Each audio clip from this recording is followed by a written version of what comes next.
Assalamualaikum warahmatullahi wabarakatuh. Anak-anakku yang saya sayangi, bagaimana kabarmu saat ini? Semoga kalian di rumah tetap dalam keadaan baik, dalam keadaan sehat-sehat selalu. Saya juga berharap seperti itu. Saya dan keluarga di sini dalam keadaan sehat, terhindar dari COVID-19 yang mengharuskan kita belajar dari rumah. Untuk tugas yang akan saya berikan saat ini berkaitan dengan proses ekonomi. Disimak dengan baik apa yang akan saya sampaikan, difahami pelan-pelan sehingga kalian dalam materi ini nanti bisa memahami dengan baik. Kegiatan ekonomi pada dasarnya terbagi menjadi 3 bagian. Nanti akan saya menunjukkan di sini. Kegiatan ekonomi terbagi menjadi 3 proses. Pada intinya seperti itu. Proses pertama yakni proses produksi.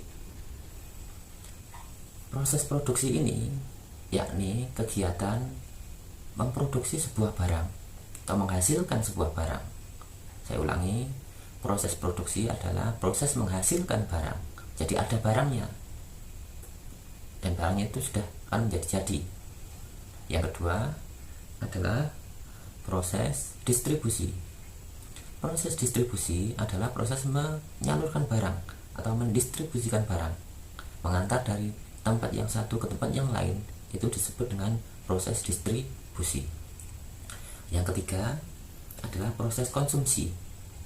Proses konsumsi adalah proses memakai atau menggunakan barang tersebut.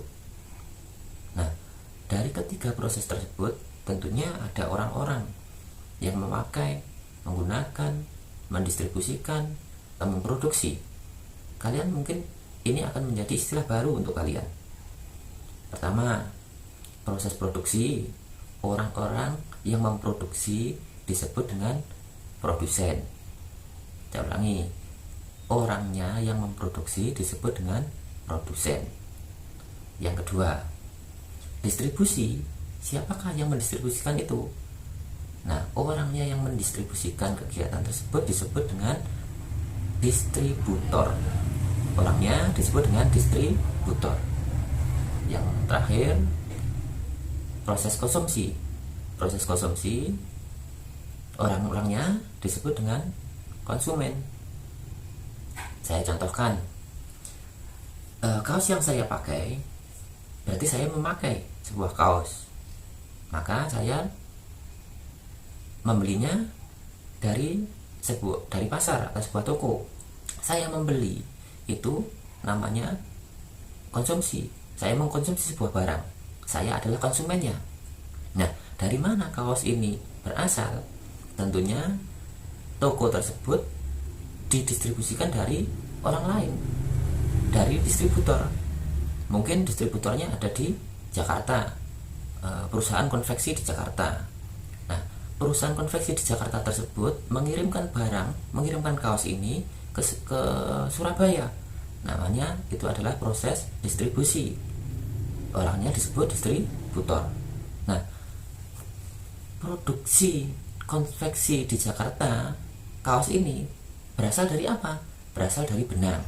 Nah, benang itu dari apa? Benang dari kapas.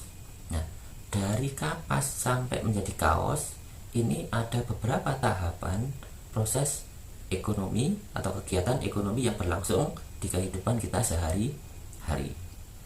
Semoga kalian dapat memahami kegiatan ekonomi yang saya sampaikan. Tapi kalian tetap juga harus banyak-banyak membaca sehingga pengetahuan kalian akan lebih bertambah. Jangan lupa menjadi anak yang baik, anak yang soleh, berbakti kepada orang tua. Tetap jaga kesehatan di rumah, ikuti protokol kesehatan sehingga terhindar dari virus. Sampai jumpa di sekolahan pada waktunya nanti. Assalamualaikum warahmatullahi wabarakatuh.